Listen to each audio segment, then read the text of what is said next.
After 45 years of marriage, my husband left me for a 25-year-old girl and took all our money. She shouted, "Now he's mine, you pathetic old woman." But 6 months later, they didn't expect that I was capable of doing this. Listen to my story until the end, and comment from which city you are watching me. That way I can see how far my story has reached. My name is Margaret Eleanor Thompson. I am 72 years old, and everything began when I thought my life was finally settling into the peaceful rhythm of golden years. After 45 years of marriage to Harold, I believed we would grow old together, sharing quiet evenings on the porch swing he built with his own hands, watching our grandchildren play in the yard we had cultivated together through decades of love and sacrifice. Harold was 75, a distinguished man with silver hair that I still loved to run my fingers through, and kind brown eyes that crinkled at the corners when he smiled. Or at least, that was the man I thought I knew. We had weathered so many storms together: the loss of our first child in infancy, financial hardships when his construction business nearly failed, my battle with breast cancer 10 years ago, and the slow, inevitable changes that time brings to every marriage. Our 3 surviving children, Robert, Susan, and Michael, were all grown with families of their own. Robert worked as an engineer in the city, Susan was a teacher with 2 teenage daughters, and Michael had followed his father into construction. They visited regularly, and our house was often filled with the laughter of our 6 grandchildren, ranging in age from 8 to 19. I had devoted my entire adult life to being Harold's wife and our children's mother. I had worked part-time as a seamstress when money was tight, but mostly I had been the anchor of our home, the one who remembered birthdays, organized family gatherings, tended to sick relatives, and kept the fabric of our family tightly woven together. That Tuesday morning in March started like any other. I woke at 6:30, as I had for decades, and padded to the kitchen in my worn terry cloth robe and slippers. I started the coffee, the same brand we had been buying for 20 years, and began preparing Harold's breakfast: 2 eggs over easy, wheat toast, and a slice of the honey ham from Peterson's Deli that he favored. Harold came down at 7:15, dressed in his good slacks and the blue button-down shirt I had ironed for him the night before. He was still working part-time, consulting for younger contractors who valued his experience. His hair was combed neatly, and he smelled of the aftershave I had given him for Christmas. But something was different. Instead of kissing my cheek and commenting on the weather as he usually did, he sat down at the table and stared at his plate without eating. His hands, weathered from years of manual labor but still strong, gripped his coffee cup so tightly I thought it might crack. "Harold, what's wrong?" I asked, settling into my chair across from him with my own modest breakfast of toast and jam. "You look like you've seen a ghost." He looked up then, and I saw something in his eyes I had never seen before, a cold, distant hardness that made my stomach clench with sudden fear. "Margaret," he said, his voice flat and emotionless, "we need to talk." Those 4 words hung in the air like a death sentence. In 45 years of marriage, Harold had never said we needed to talk about anything more serious than which color to paint the guest bedroom, or whether to plant tomatoes or peppers in the garden.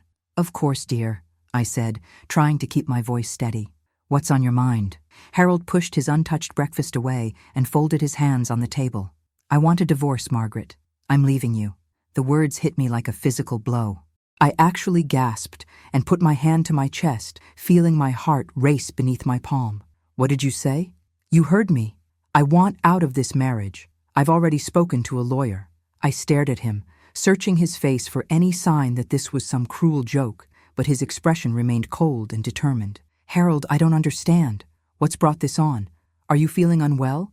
Maybe we should call Dr. Richardson." "I'm not sick, Margaret. I'm just done. Done with this house, done with this life, done with you." The casual cruelty of his words made me flinch. But why? What have I done wrong? If there's a problem, we can work through it. We always have before. Harold stood up, his chair scraping against the linoleum floor with a harsh sound that seemed to echo in the suddenly silent kitchen. "You want to know what you've done wrong? You've gotten old, Margaret. You're 72 years old, and frankly, you don't serve my needs anymore." I felt the blood drain from my face. "Serve your needs? Harold, I'm your wife, not your servant." "Are you? Because when's the last time you looked in the mirror, really looked? You're wrinkled, you're gray, your body is falling apart. Do you think I want to spend what's left of my life looking at that across the breakfast table every morning? Each word was like a knife twisting in my chest. This man I had loved and served and supported for 45 years was reducing me to nothing more than my physical appearance, as if everything we had built together meant nothing. Harold, please, you're scaring me. This isn't like you at all. What's really going on? He walked to the kitchen window and stood with his back to me, his hands clasped behind him. There's someone else, Margaret. Someone who makes me feel alive again, who makes me remember what it's like to be a man instead of just an old fool waiting to die. The bottom fell out of my world. An affair. At 75 years old, my husband was having an affair. Who is she? I whispered. Her name is Candy. She's 25, and she's beautiful and full of life. She doesn't see an old man when she looks at me. She sees Harold, the man I used to be before I got trapped in this stale, dead marriage. 25. This girl was younger than our youngest child, younger than some of our grandchildren. Harold, she's young enough to be your granddaughter. She's just using you. He spun around then, his face flushed with anger. Using me? For what? My charm? My vitality? The way I make her laugh? Not everyone sees the world through your bitter, dried-up perspective, Margaret. I stood up on shaking legs, gripping the back of my chair for support. Where did you meet her? How long has this been going on? 6 months. I met her at the coffee shop downtown, where I sometimes meet clients. She was working as a waitress, struggling to make ends meet, and I helped her out. We started talking, and one thing led to another. 6 months. For 6 months, while I had been cooking his meals, washing his clothes, sharing his bed, he had been living a secret life with a girl young enough to be our granddaughter. So what happens now? I asked, surprised by how calm my voice sounded when everything inside me was screaming. I've already moved most of my things to Candy's apartment. I'll be back later today with a truck to get the rest. The divorce papers will be served to you next week. And the house? Our savings? Our life together? Harold's smile was cold and calculating. I've already taken care of the financial arrangements. The money in our joint accounts has been moved to accounts in my name only. The house will be sold to pay for the divorce proceedings and my new life. You'll need to find somewhere else to live. I sank back into my chair, feeling like I might faint. You can't do that. Half of everything is mine. I have rights. Do you? Let's see what a judge thinks about a woman who hasn't worked a real job in decades, who has no income of her own, who brings nothing to the table except wrinkles and complaints. At that moment, I heard a car door slam outside. Harold looked toward the front of the house, and his expression brightened in a way it hadn't when looking at me in years. That'll be Candy. She's here to help me pack. My hands began to tremble. You brought her here? To our home? It's not our home anymore, Margaret. Get used to it. The front door opened without a knock, and I heard the sound of high heels clicking across our hardwood floors. A moment later, she appeared in the kitchen doorway, and I felt my heart sink even further. Candy was everything I was not. Young, blonde, with curves in all the right places, and a face that belonged in magazines. She wore a tight pink dress that showed off her figure and high heels that made her legs look impossibly long.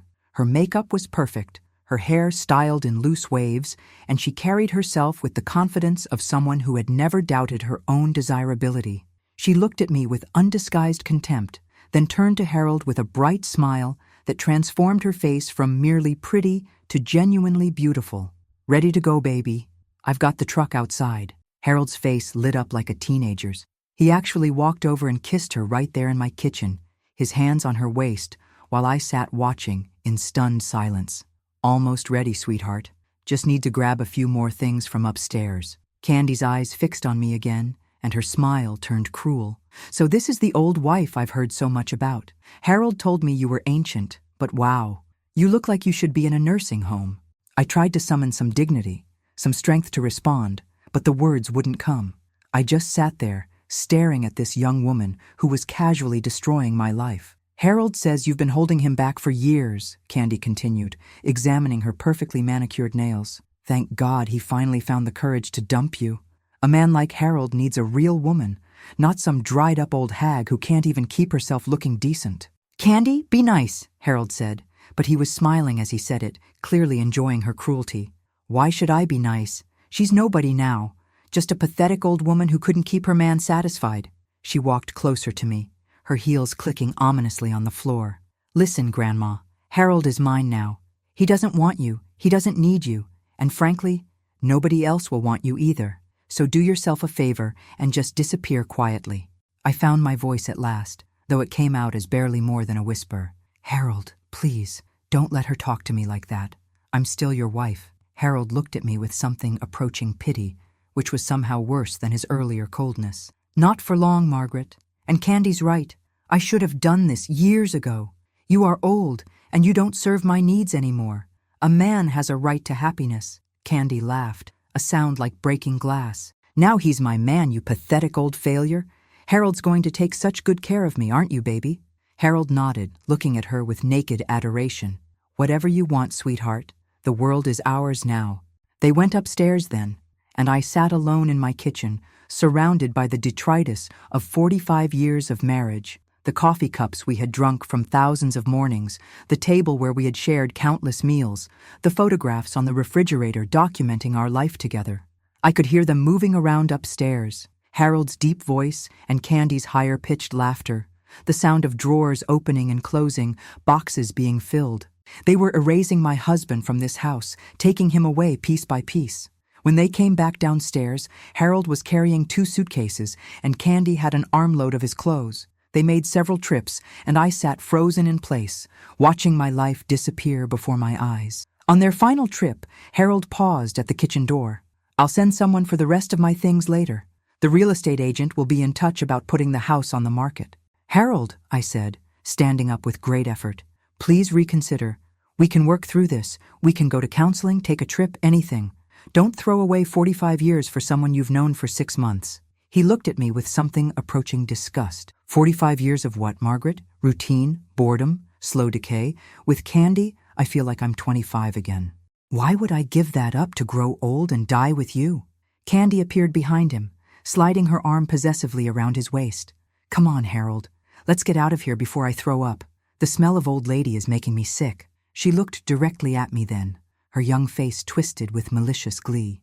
By the way, Margaret, in case you're wondering, Harold told me you were terrible in bed. He said making love to you was like making love to a corpse. Just thought you should know. And with that final, devastating blow, they left. I heard the truck start up outside, and then the sound faded away down our quiet street, taking my husband and my life with it. I sat in that kitchen for hours, until the afternoon sun slanted through the windows and the coffee in my cup had grown stone cold. I kept expecting Harold to come back, to tell me it was all a mistake, a temporary madness brought on by some kind of midlife crisis. But as the hours passed, the reality of my situation began to sink in. I was 72 years old, with no job, no income, no savings, and apparently no legal claim to anything I had helped build over nearly 5 decades of marriage. I had 3 children, but how could I burden them with this humiliation? How could I tell them that their father had abandoned me for a girl their age? The phone rang several times that afternoon, but I didn't answer it. I couldn't face talking to anyone, couldn't bear to pretend that everything was normal when my world had just collapsed around me. As evening approached, I finally forced myself to get up and look through Harold's papers. What I found made my blood run cold. He had been planning this for months, maybe longer. Bank statements showed that money had been systematically moved from our joint accounts to accounts bearing only his name. Legal documents transferring ownership of assets, including our house, had been filed without my knowledge or consent. Somehow, my husband had managed to legally steal everything we had built together, leaving me with nothing but the clothes on my back and whatever personal items he considered too worthless to take. I called our family lawyer, Thomas Bradley, who had handled our wills and the purchase of our house years ago. His secretary informed me that Mr. Bradley could no longer represent me due to a conflict of interest. He was already representing Harold in the divorce proceedings. That night, I sat in our bedroom, my bedroom now, I supposed, and looked through photo albums spanning our entire marriage, our wedding day, when Harold was 30 and handsome in his rented tuxedo, and I was 27 and radiant in my grandmother's wedding dress, the births of our children, family vacations, Christmas mornings, birthday parties, graduations, weddings. In picture after picture, Harold looked at me with love, with pride, with genuine affection. When had that changed? When had I become nothing more than an old woman who didn't serve his needs? The next morning, I called my eldest son Robert at his office. I had rehearsed what I was going to say, but when I heard his voice, the words tumbled out in a rush. "Robert, I need to tell you something. Your father has left me. He wants a divorce. He's taken all our money and moved in with a 25-year-old girl." There was a long silence on the other end of the line. "Mom, what are you talking about? Dad would never—" "He would, and he did. He was here yesterday morning with her. They took his things and left me with nothing." Another silence, then Robert's voice, tight with anger. "I'm coming over. Don't do anything until I get there." Within an hour, Robert was at my door, his usually composed face flushed with fury. Behind him came Susan and Michael, both looking shocked and disbelieving. "Tell us exactly what happened," Susan said, taking my hands in hers. She was 43, with kind eyes like Harold's used to be, and 2 daughters of her own.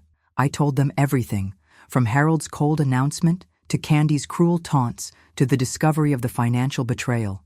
By the time I finished, all 3 of my children were pale with shock and anger. "That bastard," Michael said, his hands clenched into fists. At 41, he was the most like Harold in temperament, though apparently not in character. "How could he do this to you, Mom? How could he do this to our family?" Robert was already on his phone, calling lawyers. "We'll fight this, Mom. There's no way he can just steal everything and leave you destitute. There are laws about this kind of thing." But as we would learn over the following weeks, Harold had been very clever in his planning. With the help of an unscrupulous lawyer and careful manipulation of legal loopholes, he had managed to put most of our assets beyond my reach. The house would indeed have to be sold, and after paying legal fees and Harold's debts, some of which I suspected had been deliberately created to reduce the marital estate, there would be very little left for me. My children were supportive, of course, but they all had their own families and financial obligations. Robert and Susan each offered to let me move in with them, but their houses were small and their children were at difficult ages. The thought of becoming a burden on my own children, of being the pathetic grandmother who had been cast aside by her husband, was almost unbearable. Michael, who was single and lived in a 1-bedroom apartment, offered to help financially, but his construction business was seasonal and unpredictable. I knew he was already struggling to make ends meet. As the weeks passed, the full extent of Harold's betrayal became clear. He had not only taken our money and our home, but he had also systematically destroyed my credit rating and my legal standing. The utilities were shut off because he had canceled them without notice. The health insurance I had depended on was terminated. Even our joint credit cards were canceled, leaving me unable to buy groceries. Friends and neighbors began to treat me differently. Some were sympathetic, but others seemed to view my situation with a mixture of pity and suspicion, as if Harold's abandonment of me said something negative about my character rather than his. Mrs. Henderson from next door, who had been my friend for 20 years, actually suggested that I must have done something to drive Harold away. "Men don't just leave happy marriages," she said with a disapproving sniff. "Maybe if you had taken better care of yourself." The divorce proceedings dragged on for months. Harold's lawyer was aggressive and well-funded, while I struggled to afford even basic legal representation. Every court appearance was a humiliation, as Harold sat with his expensive attorney and his young girlfriend, while I sat alone with an overworked public defender who barely knew my name. Candy seemed to enjoy these court appearances. She would arrive dressed in designer clothes that I knew Harold was paying for, her arm linked possessively through his, making sure everyone in the courtroom could see how young and beautiful she was compared to me. During one particularly painful hearing, she actually winked at me when Harold wasn't looking, as if this was all some amusing game to her. I wanted to scream, to leap across the courtroom and claw that smug expression off her perfect face, but I sat still and endured it with what dignity I could muster. The judge, a man in his 60s who should have understood the injustice of my situation, seemed more interested in moving cases through his docket than in ensuring fairness. When my lawyer tried to argue that Harold's financial manipulations constituted fraud, the judge cut him off with a wave of his hand. "Mrs. Thompson, your husband has every right to manage his finances as he sees fit. If you were concerned about these matters, you should have been more involved in your family's financial planning during your marriage." As if a woman of my generation, raised to trust her husband completely in such matters, could have foreseen such a betrayal. 6 months after Harold had walked out of my life, the divorce was finalized. I was awarded a pittance in monthly support, barely enough to rent a small apartment and buy basic necessities. Harold got everything else: the house, the savings, the retirement accounts, even the car we had bought together just 2 years earlier. I moved into a tiny one-bedroom apartment in a run-down complex on the wrong side of town.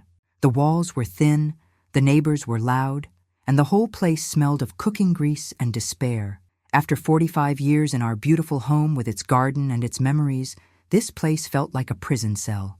My children helped me move my meager possessions. A few pieces of furniture Harold had deemed worthless, some clothes, my photographs, and personal items. Everything else, the accumulation of nearly 5 decades of marriage, had either been claimed by Harold or sold to pay legal fees. I learned to shop at discount stores and use coupons. I learned to make meals that would stretch for days, to turn the heat down to save on utility bills, to walk everywhere because I couldn't afford a car.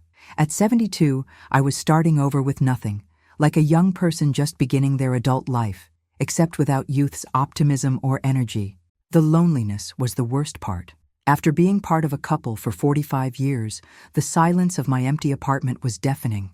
I would wake up in the morning and for just a moment forget where I was, reaching across the bed for Harold before remembering that he was gone, that he was waking up next to a woman young enough to be our granddaughter. I tried to stay connected with old friends, but it was difficult. Many of them were still married, and I felt like a reminder of how fragile their own security might be. Others seemed to blame me for Harold's defection, as if I had somehow failed as a wife. My children visited when they could, but I could see the strain my situation put on them. They were angry at their father, but they also had their own lives to live. Susan's marriage was going through a rough patch. Robert was working long hours to pay for his eldest daughter's college tuition, and Michael was trying to get his business established. I began to understand why some elderly people simply gave up, why they stopped fighting and let themselves fade away. The effort of rebuilding a life at my age seemed overwhelming, especially when the future held nothing but more struggle and increasing infirmity.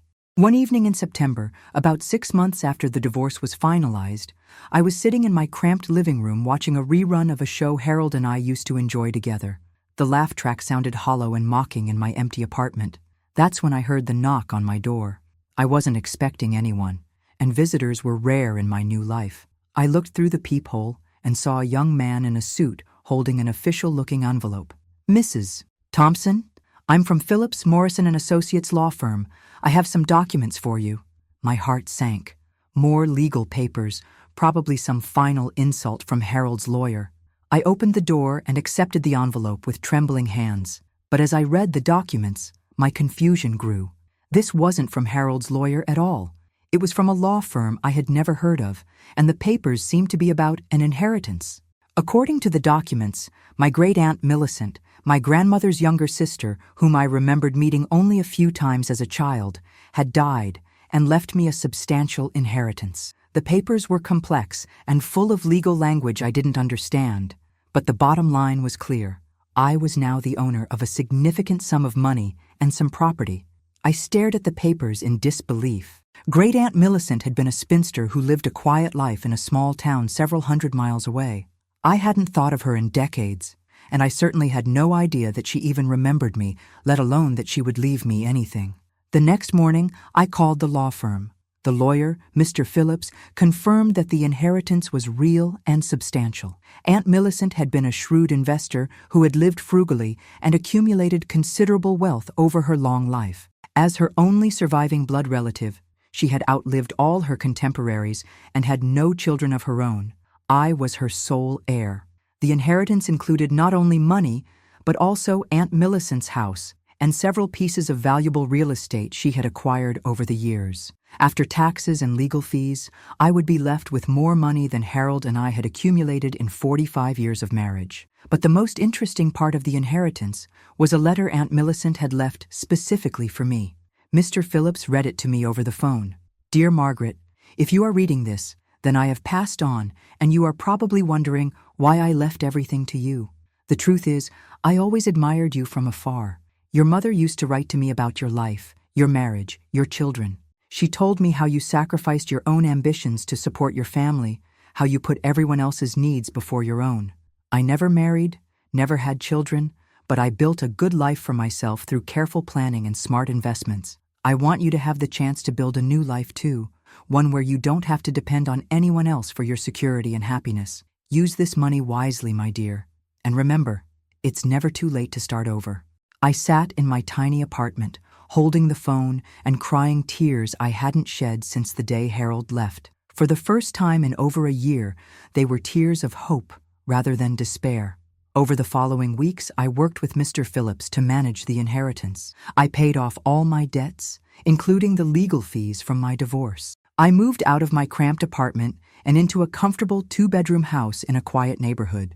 Not as grand as the home I had shared with Harold, but mine completely and absolutely.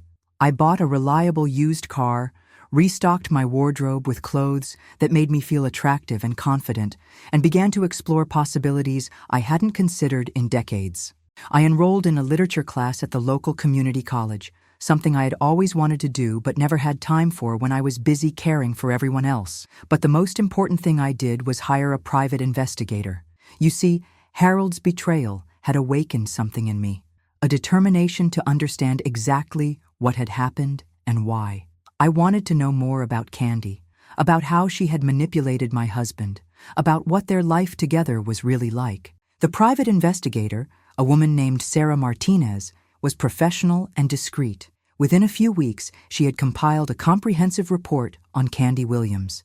Yes, Williams, not whatever exotic name she had given Harold. What Sarah discovered was fascinating and disturbing. Candy was not the struggling waitress Harold thought he had rescued. She was, in fact, a professional con artist who specialized in targeting older men with money. She had done this before, at least 3 times that Sarah could document. Her real name was Candace Marie Williams, and she was 27, not 25 as she had claimed. She had a criminal record including fraud, theft, and extortion. She had been married twice before, both times to men significantly older than herself, and both marriages had ended with her walking away with substantial settlements after relatively brief unions. Her method was always the same.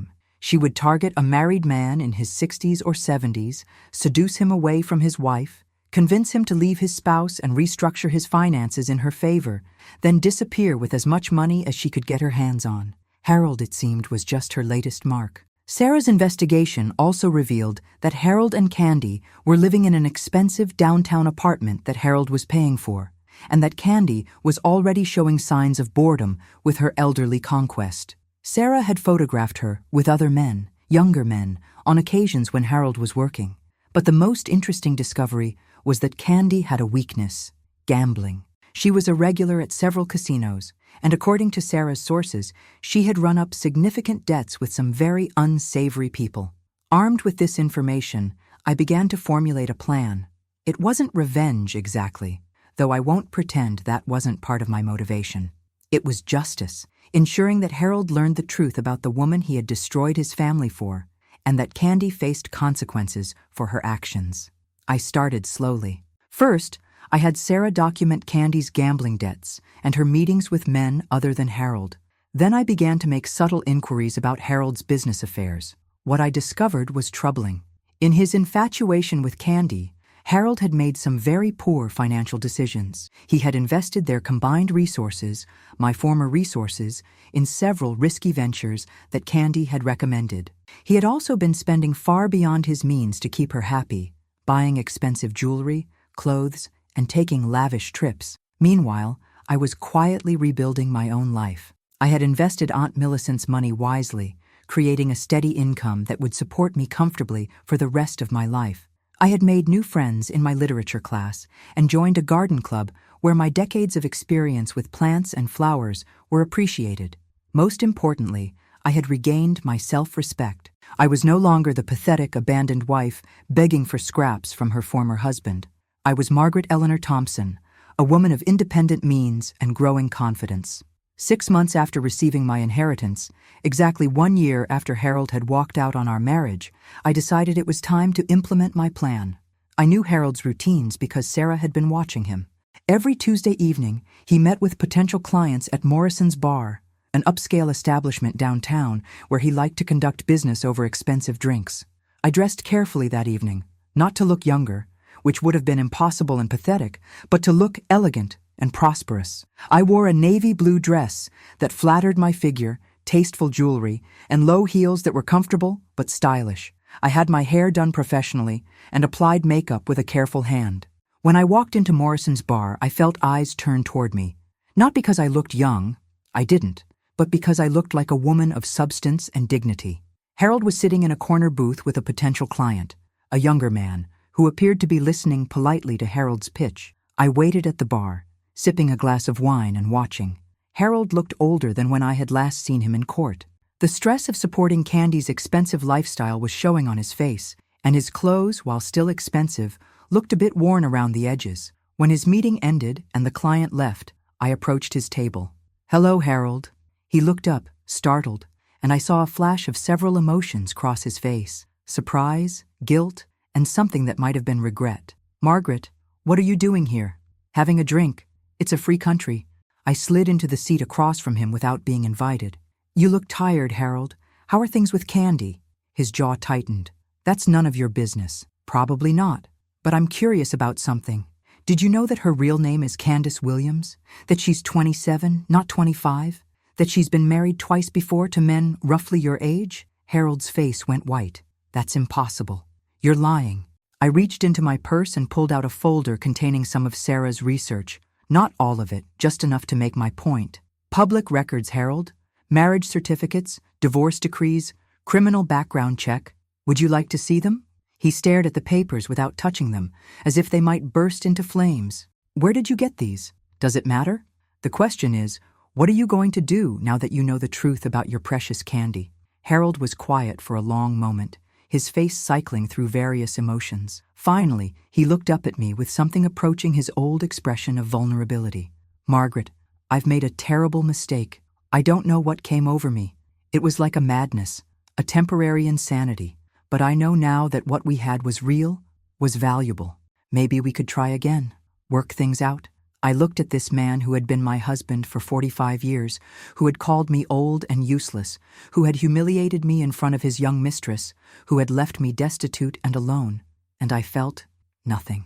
No anger, no hurt, no lingering love, just a sort of distant pity. "Harold," I said gently, "do you remember what you said to me that morning when you told me you were leaving? You said I was old and didn't serve your needs anymore. Well, you were right about one thing.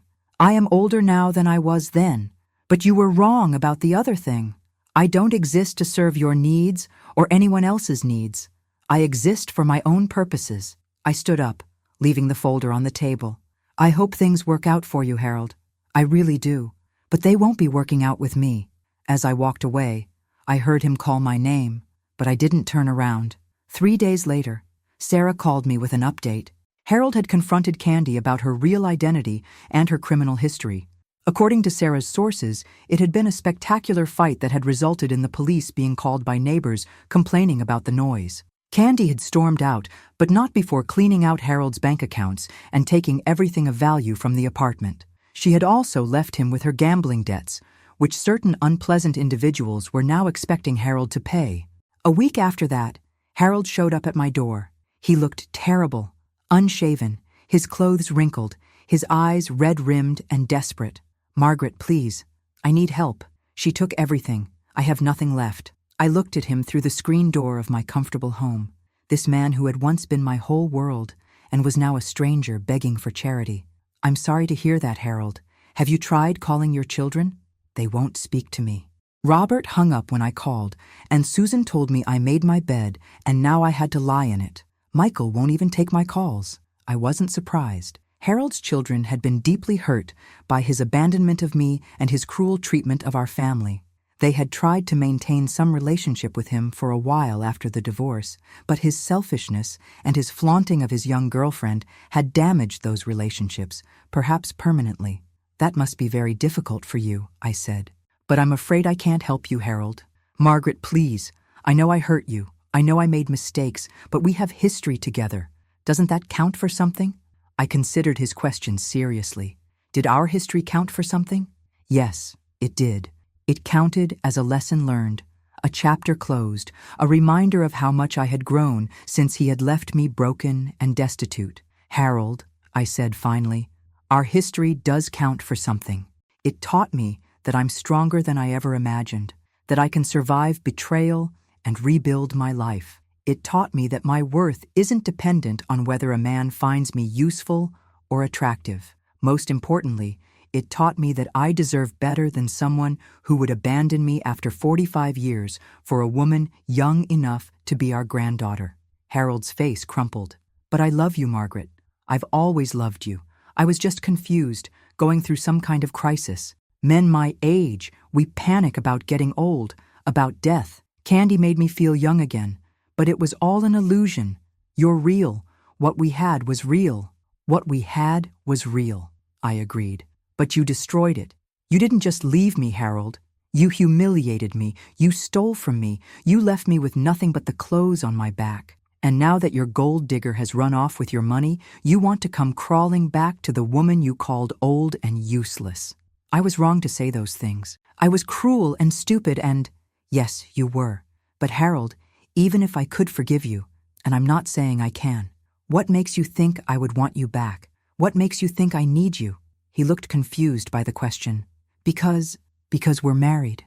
We're married. Because we belong together. I almost laughed. Even now, even standing on my doorstep begging for help, Harold couldn't conceive of me as an independent person with my own wants and needs and choices. Harold, look at me. Really look at me. Do I look like a woman who needs rescuing? Do I look like someone who's been sitting here pining away for you to come back? He seemed to notice for the first time that I looked well, healthy, prosperous, confident, that my house was lovely and well-maintained, that I was wearing nice clothes and jewelry. How are you managing? The divorce settlement was hardly generous. I'm managing just fine, thank you. I have my own resources now, my own life. I don't need you, Harold. I don't need anyone. The realization that I was not only surviving but thriving without him seemed to hit Harold like a physical blow. But what about me? Where am I supposed to go? What am I supposed to do? I suppose you'll figure something out. You're a resourceful man. You managed to steal everything we built together and hide it from me for months. Surely you can apply that same ingenuity to solving your current problems. Harold began to cry then, standing on my doorstep like a broken old man. Margaret, please, I'm sorry. I'm so sorry for everything. Can't we try again? Can't you find it in your heart to forgive me? I felt a moment of softness, remembering the young man I had fallen in love with all those years ago. But then I remembered Candy's cruel laughter, Harold's cold dismissal of our marriage, the months of struggle and humiliation I had endured because of his selfishness. Harold, I hope you find peace and happiness. I really do, but you won't find it with me. Goodbye. I closed the door and locked it, leaving him standing on my porch. Through the window, I watched him walk slowly back to his car, an old sedan that had seen better days, nothing like the luxury vehicles he had been driving when he was trying to impress Candy. That was the last time I saw Harold in person. But it wasn't the end of the story. 2 weeks later, Sarah called me with an update that was both shocking and grimly satisfying. Candy had been arrested on fraud charges unrelated to Harold. Apparently, she had been running several cons simultaneously, and one of her other victims had better resources and connections than Harold had. More importantly, the arrest had revealed the full scope of her criminal activities, including detailed records of her previous marriages and the amounts she had stolen from each husband. Harold's name appeared prominently in these records, along with evidence that she had been planning to disappear with his money from the very beginning. The police contacted Harold as part of their investigation, and he learned the full truth about the woman he had destroyed his marriage for.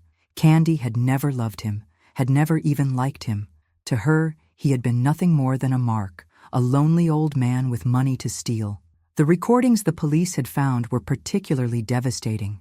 In conversations with her criminal associates, Candy had mocked Harold mercilessly, describing him as a pathetic old fool and laughing about how easy it had been to manipulate him into leaving his wife. "The old bastard actually thinks I'm attracted to him," she had said in one recording.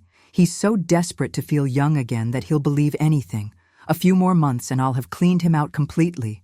Harold, according to Sarah's sources, had been devastated by these revelations. He had cooperated fully with the police investigation, providing evidence against Candy in exchange for immunity from prosecution for his role in hiding assets during our divorce proceedings. But his cooperation came too late to save him from the consequences of his choices. The debts Candy had left him with were substantial, and the men she owed money to were not patient creditors. Harold had been forced to sell what few assets he had left and declare bankruptcy. He had also lost his consulting business, as word of his financial troubles and poor judgment had spread through the construction industry. At 76, with no money, no prospects, and a reputation in ruins, Harold had few options left. My children, meanwhile, had gradually begun to rebuild their relationships with me. The dramatic change in my circumstances had surprised them, but they were proud of how I had handled my new independence. Robert, in particular, seemed to view me with new respect. "Mom," he said during one of our Sunday dinners together, "I have to admit, I was worried about you after Dad left, but you've shown more strength and dignity than any of us expected. You've really built a new life for yourself." Susan agreed. "I'm proud of you, Mom, and I'm ashamed of Dad. What he did was unforgivable." Michael, who had always been Harold's favorite, struggled more with the situation. "I still can't believe Dad could be so stupid," he said. "Throwing away everything for some young con artist. What was he thinking?" "He was thinking like a foolish old man who was afraid of dying," I said. "But that doesn't excuse what he did to our family." As months passed, I settled into my new routine. I had made genuine friends in my literature class and garden club. I was taking piano lessons, something I had always wanted to do, but never had time for when I was caring for everyone else. I traveled, not extravagantly, but comfortably, visiting places I had always wanted to see. For the first time in my adult life, I was living entirely for myself, making decisions based on what I wanted rather than what others needed from me. It was exhilarating and sometimes lonely, but it was authentic in a way my married life had never been. I thought of Harold sometimes, but not with longing or regret. I thought of him as one thinks of a chapter in a book that has been finished and closed. He had been part of my story, but he was not part of my future. 1 year after Harold had appeared on my doorstep begging for help, I received a phone call from Michael. Harold was in the hospital, he told me. He had suffered a mild heart attack and was asking for me. I considered whether to visit him. Part of me felt that I owed him nothing, that he had forfeited any claim on my compassion when he had chosen Candy over our marriage. But another part of me remembered the good years, the young man I had loved, the father of my children. In the end, I decided to go, not for Harold's sake, but for my own sense of closure. I found him in a semi-private room, sharing space with another elderly man who was recovering from surgery. Harold looked frail and diminished in the hospital bed, his skin gray and his breathing labored. He seemed to have aged a decade in the year since I had last seen him. "Margaret," he said when he saw me, his voice weak but grateful. "You came. How are you feeling, Harold?" "Like an old fool who wasted the best thing he ever had," he said with a bitter smile. "The doctors say I'll recover from this, but I don't know what I'm recovering for. I have nothing left, Margaret. No money, no home, no family. The children won't speak to me, and I don't blame them." I pulled a chair close to his bed and sat down. "That's not entirely true. Michael called me. He's been helping you with medical bills and expenses, hasn't he?" Harold nodded, tears forming in his eyes. "He's a good boy, better than his father deserves. All 3 of them are." "Yes, they are. You raised good children, Harold. We raised good children," he corrected.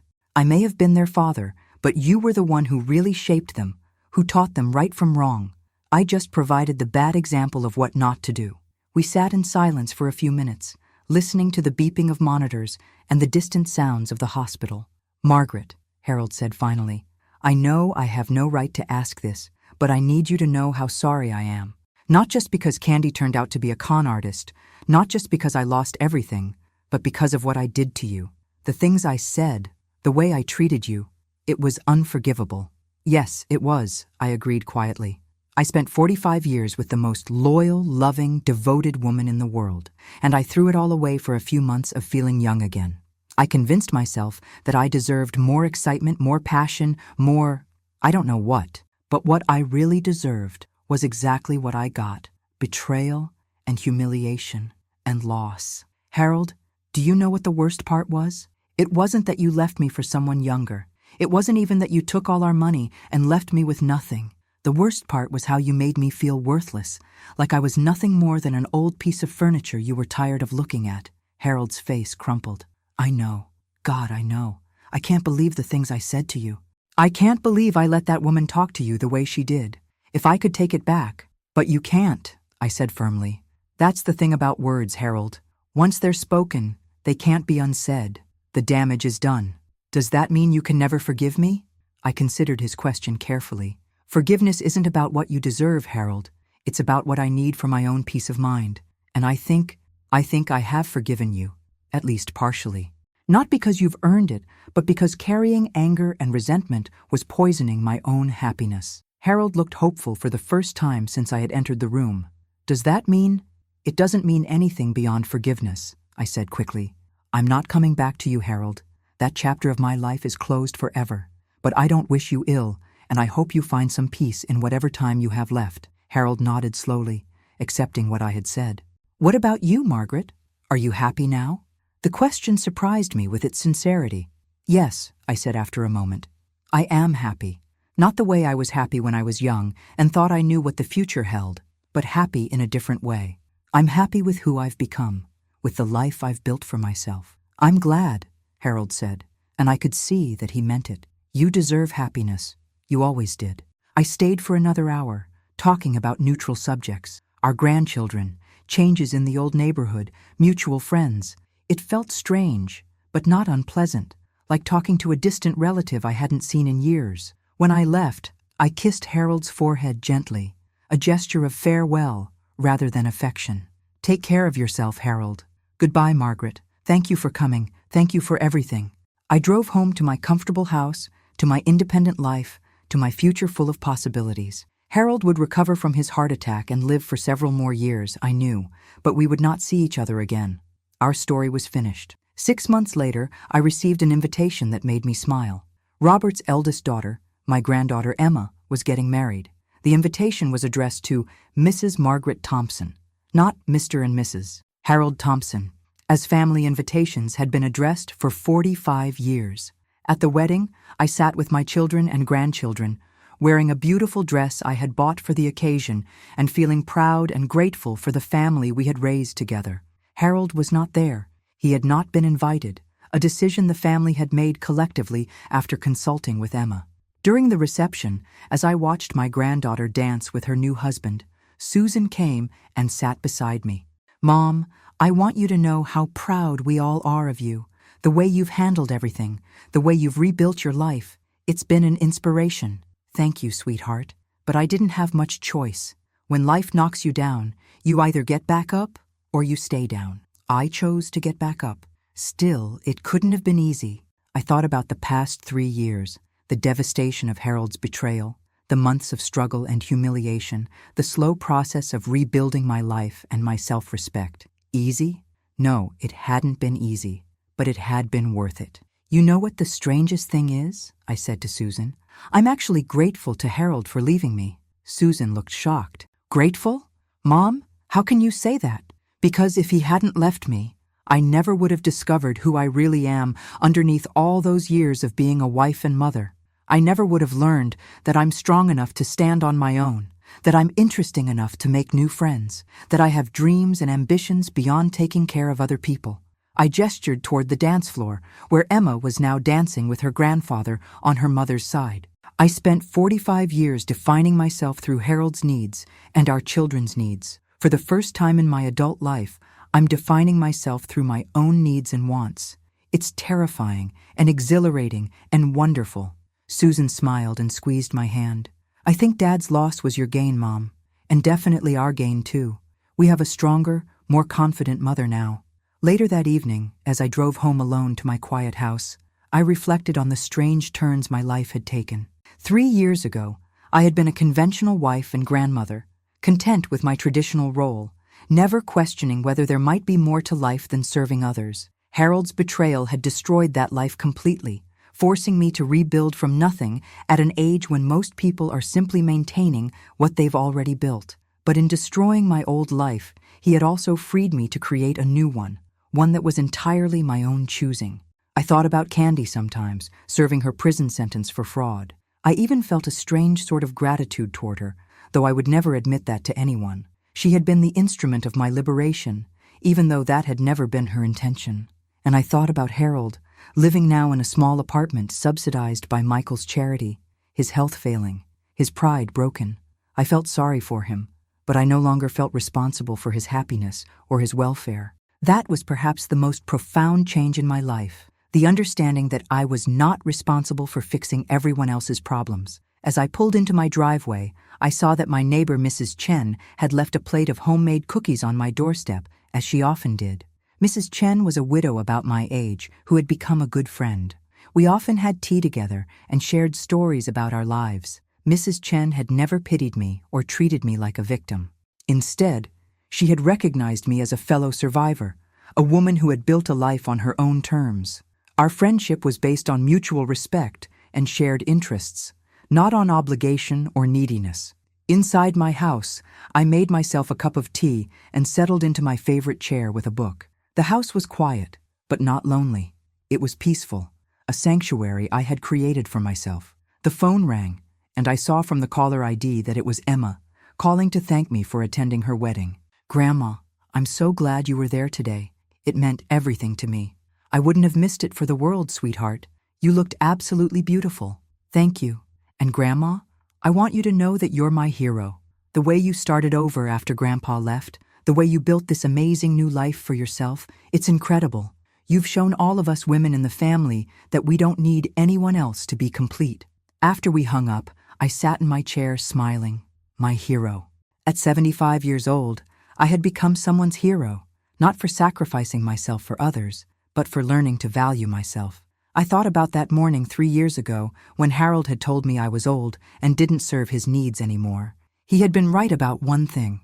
I was older now than I had been then, but he had been wrong about everything else. I didn't exist to serve anyone's needs but my own. I was not old in any way that mattered. I was experienced, wise, resilient, and free. I had learned that it's never too late to start over, never too late to discover who you really are beneath the roles you've played for others. Harold had thought he was ending my story when he walked out that door with his young girlfriend. Instead, he had simply ended one chapter and forced me to begin writing a new one. And this new chapter, written entirely by me and for me, was turning out to be the best part of the whole book. The visit that Harold and Candy would never forget hadn't been from the police or angry creditors, though those had come too. The visit they would never forget was the realization that the woman they had dismissed as worthless had not only survived their cruelty, but had thrived beyond their wildest imagination. I had become living proof that their assessment of my value had been catastrophically wrong.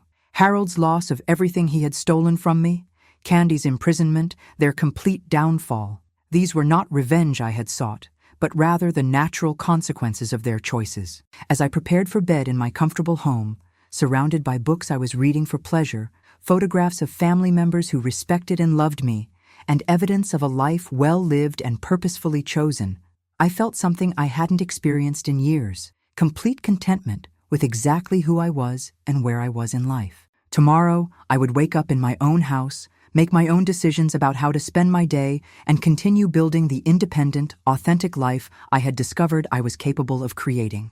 And that, I realized, was the best revenge of all. Not revenge against Harold or Candy, but the triumph of refusing to let their cruelty define me. I was Margaret Eleanor Thompson, 75 years old, and my story was far from over. In fact, the best chapters might still be ahead of me.